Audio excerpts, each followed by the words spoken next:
Azpimarratzeko gauza atzoko girua, giro bikaina, hemen Eguriko golzelaian, eta bueno, gaztiak fuerte jotzen datozte. Xabier Gorospe bera, lider bezala, jo baita ere Juan Sarasti bera, Javi Sainz, Ziru bera, Toskauriazak oso ondo jokatuzun. Bueno, etxean jokatzea bentaja da, baina Sarastin esperientzia beste bentaja da. Gaztiak eta zirkuitoa jokatzen nahi diana. Eta bestalde, pixka sakurtzarrak. Jesus Maria Arruti, Iñaki Alustiza, Mikel Galdós, hortxa biltzatzetik ari iristeian gaur. Lehen urtetan emaitza osonak izan dira, baina aurten emaitza osonak eta jende askok indu, hasi gaur egun oso polita ukiko deu da berzen atatzen garaie. Seniorren txapela erabaki zen lehenengo. 50 urtez goitikoen txapela alegia Edu Zelesentzat izan zen. Besteak beste, Jon Ranamdiaren irakaslea den maisuenentzat. Pararen gainetik 5 kolpe egin zituen lehenengo jardunaldian, eta 2 kolpe gutxiago 75 alegia azken jardunaldian. Oskar Campos eta Zelesen partida lagun izan zuen Fernando Núñezentzat izan zen 2. postua seniorretan, eta Jorge Losada 4. selkatu zen. 9 kolpe atera zizkien 2. Edu Zelesek. Txapelketa nagusia irabazteko hautagai dezente zegoen. Iñaki Alustiza horietako bat. Zarauztarrak bazekien 2. itzuli oso on bat behar zuela. Lidertzan zeuden gazten atzetik zijoazen zaku zahar horietako bat zen Alustiza. Zelaiko Parra egin zuen lehenengo egunean, baina 2. ez zuen hain fin jokatu eta 10. selkatu zen. Mikel Galdós irudietan, honek ere Parra lehenengo jardunaldian, Parraren gainetik 4 kolpe 2. 8. selkatu zen. Partida berean zijoan Jesus Maria Arruti izan zen lehenengo egunean, Zelaia mendean hartu zuten 5 jokalarietako bat azpitik egin zuen. 2. jardunaldian Parraren gainetik bat, eta beraz Parra denera. 5. sekatu zen, Francisco Lainz eta Jaime Herreroekin berdinduta.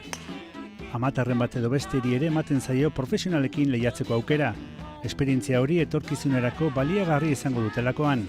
Edu de los Riosi egokitu zaio aukera hori aurtengo finalean. Javi Sainzekin jokatu zuen azkeneko jardunaldian. Emaitzak ez ziren berak nahi bezalakoak izan, Sainzenak bai. Iazko txapeldunak 79 kolpe egin zituen lehenengo jardunaldian. Lideraren gandik 2 kolpera. Eta 2. jardunaldi horretan ere emaitza berbera egin zuen. Berdi festa 11. zuloan hasi zuen.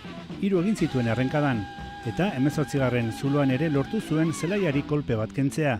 Bitan ailegatu zen grinera, bat luzea gelditu zitzaion, eta pixka bat luze joan arren itzulerakoa barrura. Nere ustetan Parraren azpitik 3, atzoko 3rekin baleko izan litezke, baina ikusi egin behar besteak atzetik baitatoz. Eta oso gustora nago nire lanarekin gaizki hasi bain naiz. Sufritzen jakin dut, sufritu behartzenean, eta gero 2. erdian pizkortu naiz. Errenkadan 4 berdi egin ditut eta hori eskerrak aso aukeraren bat izango dut egunaren amaieran.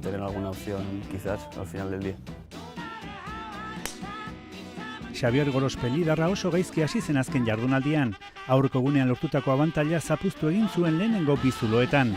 Bai, gaur banekin ez zela errexin zen behar zen. Lehenengo atea eta atzetik ditun atakatzen eta hasiera garrantzitsu da ez, nik nire bentaja mantentzeko, zen gaur 3 eta 4 golpeko bentajakin atea naiz nire partiakokin. Eta ez da errexa izaten ez, eta lehenengo zulon eta 2. arazo pare bat eduki ditut, golpe bat kendu diatenak eta golpe batea jarri zezkitatzeko. Eta ondo jakin etoi gestionatzen ez, zen gero ni nire bueltan zentrau naiz, nik banekin konfiantzakin nebilela eta zelai honetan gauzak pentsauta bezala eta atzo bezala inezkeo banekin resultatako zala ez, beste burutik enduta. Esatea baino askoz ere zailagoa izaten da egitea, baina bete-betean asmatu zuen jokalari Aramarrak. Hasieran galdutako kolpeak berreskuratzea izan zen lehenengo lana, berdia 4. zuloan eta berdi bikaina 7. zuloan, kolpe ikusgarria. Etzen hor amaituko festa, 8. zuloan ere beste kolpe bat kendu zion zelaiari. Egia esan, partidako 3rek egin zuten berdia, joko motzeko erakustaldia eman zuten, Eskauriazak, Sarastik eta Gorospek. Berdi honekin, Parraren azpitik kolpe batekin berdinduta ziren jardunaldian 3ak, eta sailkapen nagusian 3 kolpe ateratzen zizkien Gorospek beste 2. Ordurako bazekiten Saintzen emaitza. Laukarizeko jokalaria lanak amaituta zen, eta bere emaitza zen mugarri, Parraren azpitik 6 kolpe. beak ez do gurekin jokatu ez, eta orduan ez ikusten gu zertan eginen, zen guk askotan ondo jokau ezkeo, golpeona jo ezkeo, baita zure ondoko presiona egiten dituzu, eta beak alde hortatik nik uste bentaja pixkatekin jokau duela. Igual zitzaiten bai Eskauriaza o Javi Sainz nitula atzetik jotake, eta nik berri izaten dut, nik uste gaur hortan asmatu dutela, ez? Ni gaur nire bueltan da nire konfiantzakin nire bueltain da horrek resultatu atera da. 8. zuloko berdiarekin berdindu zituen Xabierrek Saintzen lanak, eta 10 zulo zituen aurretik hori gainditzeko, eta alboko 2 aurkariak mendean hartzeko. 11. zuloan berdi festa berriro ere, 3 amaitu zuten zuloa 3 kolpetan. Aprotxonak egin zituzten Sarastik eta Gorospek. Eskauriazak berriz sekulako pata zuloratu zuen. Gorosperi parraren azpitik 3 kolpera jartzeko balio izan zion, parraren azpitik 8 guztira. Sarasti 3 jarri zen parraren azpitik eta 2 Eskauriaza, baina neguriko jokalariaren erasoaldia etorri zen orduantxe, patarekin bikain moldatu zen lan erditan, eta eraso egin zion lidertzari. 11. zulokoaren oso tankerako pata zuloratu zuen 12. zuloan Eskauriazak, Gorosperenari oso gutxi falta izan zitzaion. Zintzilik gelditu zen. Liderrak Sainz gaindituta zuen sailkapenean eta Eskauriazaren erasoari aurre egin nahian zebilen. 13. zulo luze eta dotorean etxeko jokalari izan zen kalearen erditik ibili zen bakarra. Pinu artetik nekez lortzen dira berdiak. Gertu izan zuen alare Gorospek, Eskauriazak ez zuen huts egin aukera, beste berdi bat, parraren azpitik 4, eguneko bere emaitza, parraren azpitik 6 guztira, Xabier Gorosperengandik 2 kolpera jarri zen.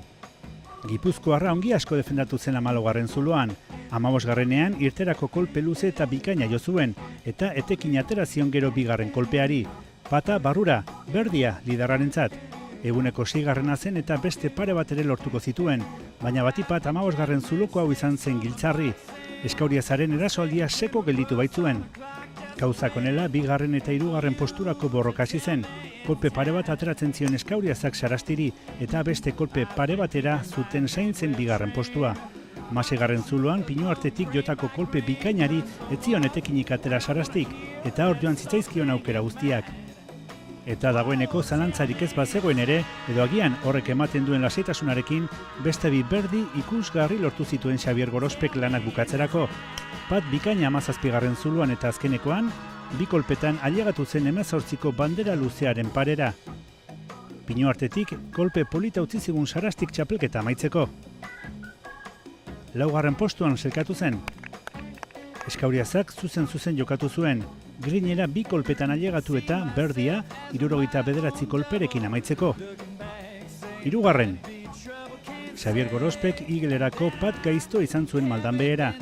Berdiarekin konformatu behar izan zuen. Eguneko 8. 5 parraren azpitik lehenengo jardunaldian eta beste 6 bigarrengoan. 11 guztira. 5 kolpe atera zizkion bigarrenari, Javier Sainzi. Udan pasada profesionaletara eta emaitza kaskarrekin hasi bazen ere, zuzentzen ari da norabidea. Gipuzkoa eta Bizkaiko txapelketak irabazi ostean, Euskadikoa irabazi du. Nei ondo torriko zaitela txapelketa parte irabaztek resultaduk ez, eta jokuk zen, nik uste beste baino hobeto maneja naizela zela jontan eta horrek konfiantza asko ematen dit ez. Eta gainean ni jakin da, hau da eta gero ratxa txarra pasa ditutela eta holako txapelketa bat irabaztek eta holako resultaduk iten da solido ondo manejatzen nire konfiantza zelaien, horrek asko lagunduko ditela hemendik aurrera baita.